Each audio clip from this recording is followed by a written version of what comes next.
पहले जब उनकी सरकार थी उन्होंने कहा था कि देश की संपत्ति पर पहला अधिकार मुसलमानों का है। This will also go down in the history of India as the biggest scam. ये मैनिफेस्टो कांग्रेस पार्टी ने नहीं बनाया, ये मैनिफेस्टो हिंदुस्तान की जनता ने बनाया है।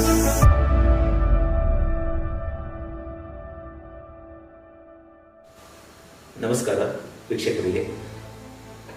ನಾನು ಇವತ್ತು ಕಾಂಗ್ರೆಸ್ ಪಕ್ಷದ ಚುನಾವಣಾ ಪ್ರಣಾಳಿಕೆ ಬಗ್ಗೆ ಪ್ರಧಾನಮಂತ್ರಿ ಮೋದಿಯವರು ಏನು ಹೇಳಿಕೆ ಕೊಟ್ಟರಲ್ಲ ಆ ವಿಷಯದ ಬಗ್ಗೆ ನನ್ನ ವಿಚಾರ ನಿಮ್ಮ ಮುಂದೆ ಇಡಲಿಕ್ಕೆ ನಾನು ಈ ವಿಡಿಯೋ ಮಾಡ್ತಾ ಇದ್ದೇನೆ. ಕಾಂಗ್ರೆಸ್ ಪಕ್ಷದ ಪ್ರಣಾಳಿಕೆ ಘೋಷಣೆ ಆದ ನಂತರ ಪ್ರಧಾನಮಂತ್ರಿ ಮೋದಿಯವರು ಒಂದು ಹೇಳಿಕೆಯನ್ನು ಕೊಟ್ಟರು.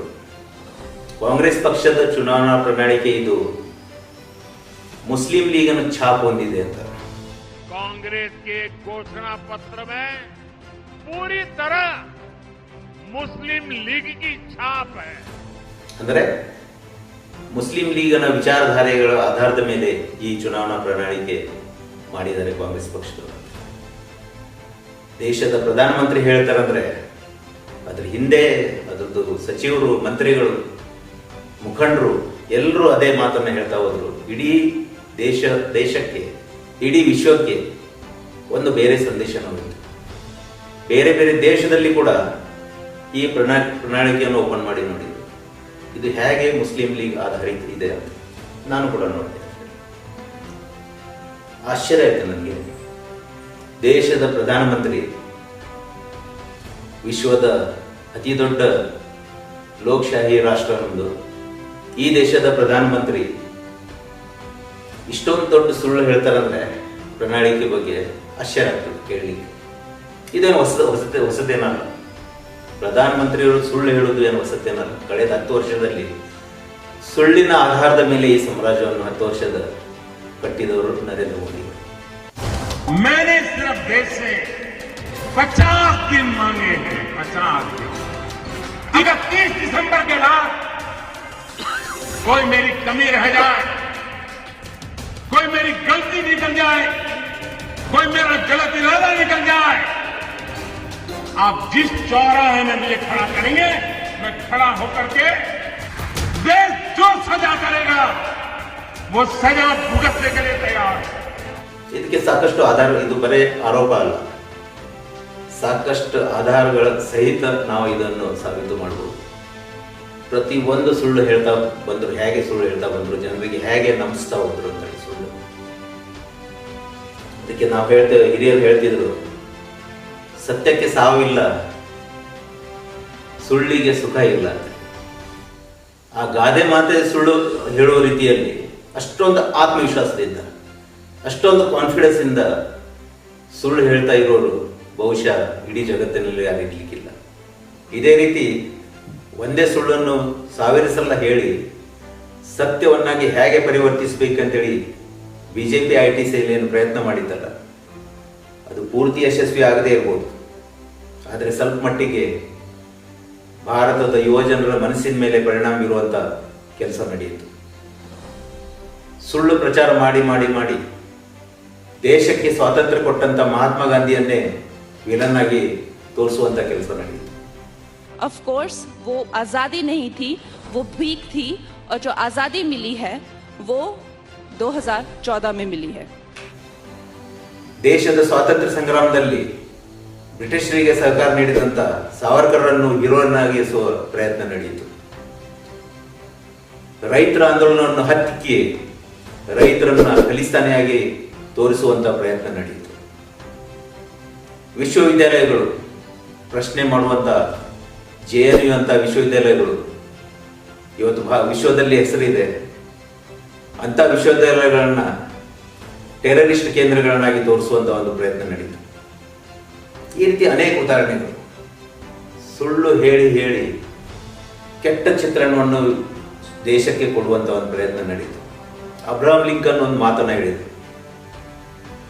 You can fool some of the people all of the time, you can fool all the people some of the time, but you cannot fool all the people all of the time. ಅದೇ ಸಂದರ್ಭ ಇವತ್ತು ಬಂದಿದೆ. ಸುಳ್ಳು, ಈ ಪದದ ಬಗ್ಗೆನೇ ಒಂದು ಕಲ್ಪನೆ ಇತ್ತು. ಸುಳ್ಳು ಹೇಳೋರು ಅವ್ರಿಗೆ ಯಾವುದೇ ಪ್ರತಿಷ್ಠೆ ಇರ್ತಾ ಇರಲಿಲ್ಲ, ಯಾವುದೇ ಸ್ಥಾನಮಾನ ಕೊಡ್ತಾ ಇರಲಿಲ್ಲ. ಯಾರು ಸುಳ್ಳು ಹೇಳೋರು ಅಂದ್ರೆ ಒಂಥರ ನೀಚರು ಅಂತ. ಒಬ್ಬ ಡ್ರೈವರ್ ಕೂಡ ಸುಳ್ಳು ಹೇಳೋನಿದ್ರೆ ಇಟ್ಕೊಳ್ತಾ ಇರಲಿಲ್ಲ ಜನ. ಸುಳ್ಳಿಗೆ ಅಷ್ಟೊಂದು ಕೆಟ್ಟ ಇದರಲ್ಲಿ ನೋಡ್ತಾ ಇದ್ದಿದ್ದು, ಈ ಬರ್ತಾ ಬರ್ತಾ ಯಾವ ರೀತಿ ಅದ್ರ ಸುಳ್ಳು ಅಂದ್ರೆ ಒಂಥರ ವೈಭವೀಕರಿಸಿ ಹೇಳುವಂತ ಸಂದರ್ಭ ತಂದುಕೊಟ್ಟವರು ನರೇಂದ್ರ ಮೋದಿ. ಒಂದರ ಹಿಂದೆ ಸುಳ್ಳು, ಒಂದರ ಹಿಂದೆ ಇನ್ನೊಂದು ಸುಳ್ಳು, ಒಂದರ ಹಿಂದೆ ಇನ್ನೊಂದು ಸುಳ್ಳು, ಅಷ್ಟೇ ಕಾನ್ಫಿಡೆನ್ಸ್ ಇದ್ದ. ಮುಂಚೆ ಕೂಡ ನರೇಂದ್ರ ಮೋದಿ ಒಬ್ಬರೇ ಸುಳ್ಳು ಹೇಳ್ತಾ ಇದ್ದಾರೆ, ಬೇರೆ ಯಾವ ರಾಜಕಾರಣಿನೂ ಹೇಳುವುದಿಲ್ಲ, ಎಲ್ಲರೂ ಸತ್ಯ ಹರಿಸಿದ್ರು, ಹಾಗೆ ಏನೂ ಅಲ್ಲ. ರಾಜಕೀಯದಲ್ಲಿ ಇದು ಕಾಮನ್. ಸಂದರ್ಭಕ್ಕೆ ತಕ್ಕಂತೆ ಬಹಳಷ್ಟು ಜನ ಸುಳ್ಳುಗಳನ್ನು ಹೇಳ್ತಾ ಹೋಗಿದ್ದಾರೆ, ಸುಳ್ಳು ಆಶ್ವಾಸನೆಗಳನ್ನು ನೀಡಿದ್ದಾರೆ. ಆದರೆ ಅದಕ್ಕೊಂದು ಮಿತಿ ಇತ್ತು. ಎಂಥ ದೊಡ್ಡ ದೊಡ್ಡ ಇಶ್ಯೂಗಳು ಆದಾಗ ಸುಳ್ಳು ಹೇಳಿದವರು ಕ್ಷಮೆಯನ್ನು ಕೇಳಿದ್ದಾರೆ. ರಾಷ್ಟ್ರಪತಿ ಸ್ಥಾನದಲ್ಲಿ ಇದ್ದವರು, ಮಂತ್ರಿ ಸ್ಥಾನದಲ್ಲಿ ಇದ್ದವರು, ಪ್ರಧಾನಮಂತ್ರಿ ಆದವರು ಎಷ್ಟೋ ಜನ ಕ್ಷಮಾಪಣೆ ಕೇಳಿದ್ದಾರೆ. ಎಷ್ಟೋ ಜನ, ನಾವು ಉದಾಹರಣೆ ಕೂಡ ಕೊಡ್ಬೋದು, ಆರ್ ಪಾಟೀಲ್, ರಾಮಕೃಷ್ಣ ಹೆಗಡೆಯವರು, ಈ ರೀತಿ ಸುಮಾರಷ್ಟು ಜನ ಸಣ್ಣ ಮಾತಲ್ಲಿ ತಪ್ಪಿನಿಂದ ಆಗಿದ್ದಕ್ಕೆ ಸಚಿವ ಸ್ಥಾನಕ್ಕೆ ರಾಜೀನಾಮೆ ನೀಡಿದಂಥ ಅಂತ ಇತಿಹಾಸ ಹೊಂದಿದಂಥ ದೇಶ ನಮ್ಮದು.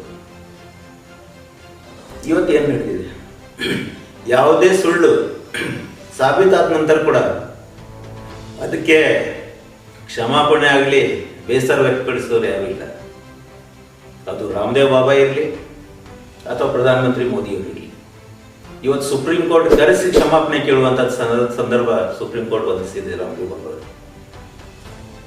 ಈ ರೀತಿ ಸುಳ್ಳು ಸೃಷ್ಟಿ ಮಾಡುವಂಥದ್ದು ನಮ್ಮ ದೇಶದ, ಇದು ನಮ್ಮ ದೇಶಕ್ಕೆ ಶೋಭೆ ತರುವಂಥದ್ದಲ್ಲ. ಯಾಕಂದ್ರೆ ಸತ್ಯ, ಅಹಿಂಸೆ, ಶಾಂತಿಗೆ ಪ್ರತೀಕವಾದಂಥ ದೇಶ ನಮ್ಮದು ವಿಶ್ವದಲ್ಲಿ. ಸುಳ್ಳಿಗೆ ಪ್ರತೀಕವಾದಂಥ ದೇಶ ಅಲ್ಲ.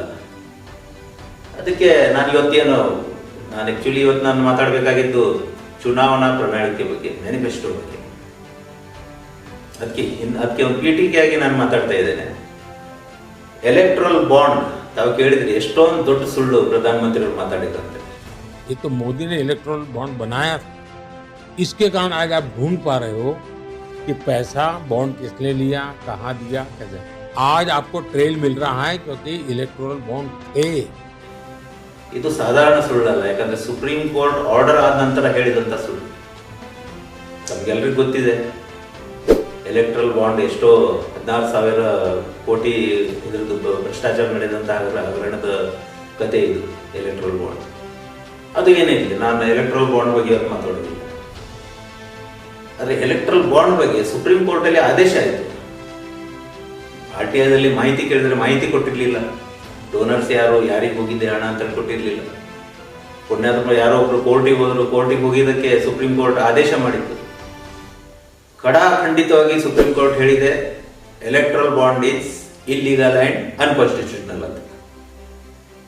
ಒಪ್ಪಬೇಕಲ್ಲ ನಾವು, as A citizen, as A prime minister of this country ನಾನು ಒಪ್ಪಬೇಕಲ್ಲ ಸುಪ್ರೀಂ ಕೋರ್ಟ್ ಆರ್ಡರ್ ಮಾಡಿದ ನಂತರ. ಅದಕ್ಕೆ ಒಂದು ಬೇಸರ ವ್ಯಕ್ತಪಡಿಸಬೇಕಿತ್ತು. ಏನೋ ನನ್ನ ನಜರಿಗೆ ಬರದೇ ಇದಾಗಿದೆ, ನಾನು ತನಿಖೆ ಮಾಡ್ತೇನೆ ಇದ್ರ ಬಗ್ಗೆ, ತಪ್ಪಿತಸ್ಥರು ಎಷ್ಟೇ ದೊಡ್ಡವರಾಗ್ಲಿ ಅವ್ರಿಗೆ ಶಿಕ್ಷೆ ಕೊಡ್ತೇವೆ ಅಂತ ಹೇಳಿದಿದ್ರೆ ಇವತ್ತು ನಿಮ್ಮ ಬಗ್ಗೆ ಗೌರವ ಜಾಸ್ತಿ ಆಗ್ತದೆ ಎಲ್ರಿಗೂ. ಅದು ಸುಪ್ರೀಂ ಕೋರ್ಟ್ ಆದೇಶ ಬದಿಗಿಟ್ಟು ನೀವು ತಾನು ಮಾಡಿದ್ದೇ ಸರಿ ಅಂತೇಳಿ ನೀವು ಸಮರ್ಥನೆ ಮಾಡ್ಕೊಂಡಿದ್ರಿ ಎಲೆಕ್ಟ್ರಲ್ ಬಾಂಡ್ಸ್ ಬಗ್ಗೆ. ಇದು ಒಳ್ಳೆ ಪರಂಪರೆ ಅಲ್ಲ, ನಮ್ಮ ದೇಶಕ್ಕೆ ಶೋಭೆ ತರುವಂಥದ್ದು ಘಟನೆ ಅಲ್ಲ ಇದು.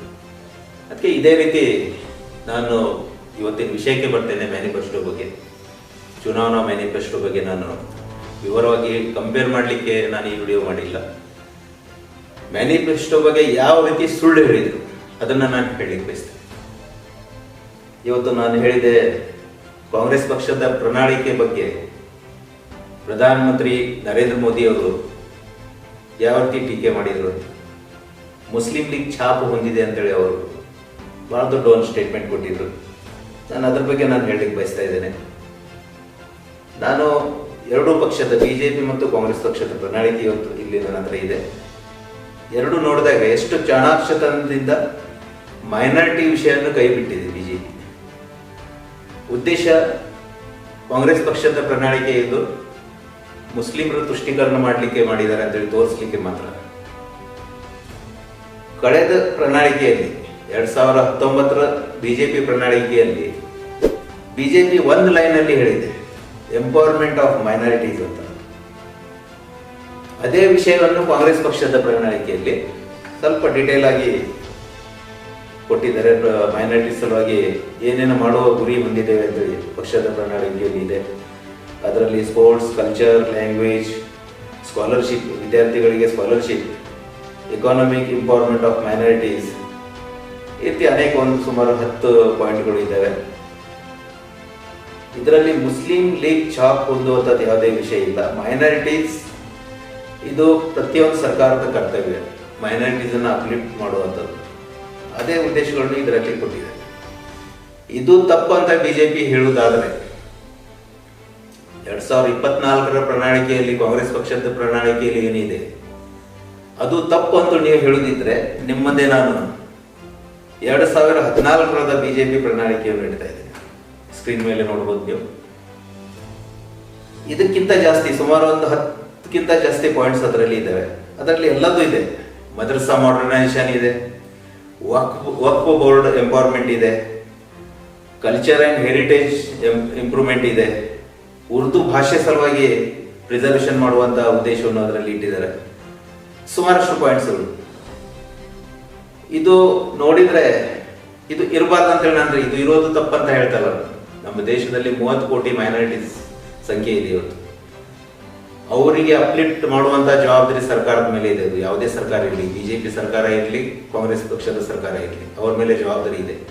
ನೀವು 2014ರ ಪ್ರಣಾಳಿಕೆಯಲ್ಲಿ ಕೊಟ್ಟಿರುವಂತಹ ಅಂಶಗಳು ನಾನು ತಪ್ಪುಗಳನ್ನು ಹೇಳ್ತಾ ಇಲ್ಲ. ಆದ್ರೆ ಅದೇ ಅಂಶಗಳು ಕಾಂಗ್ರೆಸ್ ಪಕ್ಷ ಇಟ್ಟಿದಾಗ ನೀವು ಮುಸ್ಲಿಂ ಲೀಗ್ ಪ್ರಣಾಳಿಕೆ ಅಂತ ಹೇಳ್ತಾ ಇದ್ದೀರಿ. ನೀವು ಹೇಳಿದಾಗ ಮಾತ್ರ ಸರ್ವಧರ್ಮ ಸಮಭಾವ, ಮತ್ತೆ ಕಾಂಗ್ರೆಸ್ ಪಕ್ಷದವರು ಮಾಡಿದಾಗ ಮಾತ್ರ ತುಷ್ಟೀಕರಣ ಅಂತ ಹೇಳ್ತೀರಾ. ಅದಕ್ಕೆ ನಾನು ಇದು ಕಂಪೇರ್ ಮಾಡಿ ತೋರಿಸ್ತಾ ಇದ್ದೇನೆ.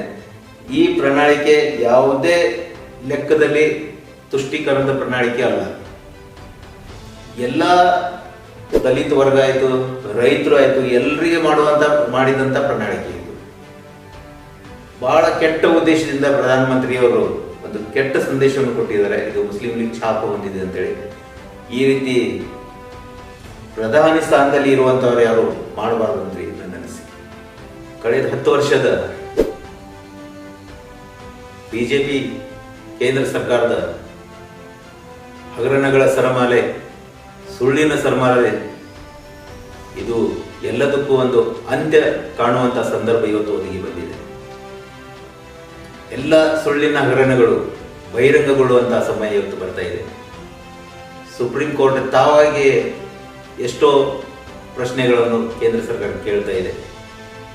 ಸಿಎಜಿ ಅಂತ ಸಂಸ್ಥೆಗಳು ಇವತ್ತು ವಿವರವಾಗಿ ವರದಿ ನೀಡ್ತಾ ಇದ್ದಾರೆ. ಪ್ರತಿಯೊಂದು ಇಲಾಖೆಯಲ್ಲಿ, ಇನ್ಕ್ಲೂಡಿಂಗ್ ಮನ್ರೇಗಾ ಆಯಿತು, ಆರೋಗ್ಯ ಕಾರ್ಡ್ ಆಯಿತು, ಎಲ್ಲದರಲ್ಲೂ ಯಾವ ರೀತಿ ಭ್ರಷ್ಟಾಚಾರ ನಡೆದಿದೆ ಅಂತ ಸಿಎಜಿಯನ್ನು ವರದಿ ಮಾಡ್ತಾ ಇದೆ.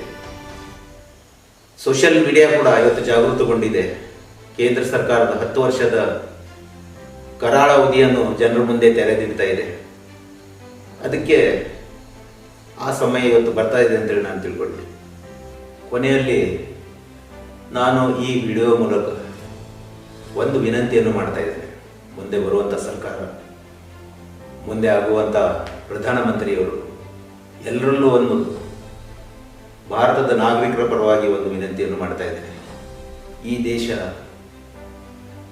ಸತ್ಯ, ಅಹಿಂಸಾ, ಶಾಂತಿ ಇದರ ಪ್ರತೀಕ.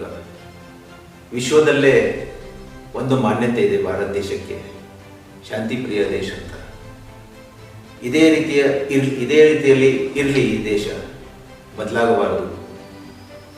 ಸುಳ್ಳುಗಾರರ, ಮೋಸಗಾರರ ದೇಶ ಅಂತ ಹೆಸರು ಬರದೇ ಇರಲಿ. ಆ ದಿಕ್ಕಿನಲ್ಲಿ ಮುಂದೆ ಬರುವಂಥ ಸರ್ಕಾರ ದೇಶಕ್ಕೆ ಒಂದು ಒಳ್ಳೆಯ ಹೆಸರು ತರುವಂಥ ಸರ್ಕಾರ ನೀಡಲಿ ಅಂತೇಳಿ ಹೇಳ್ತೇನೆ.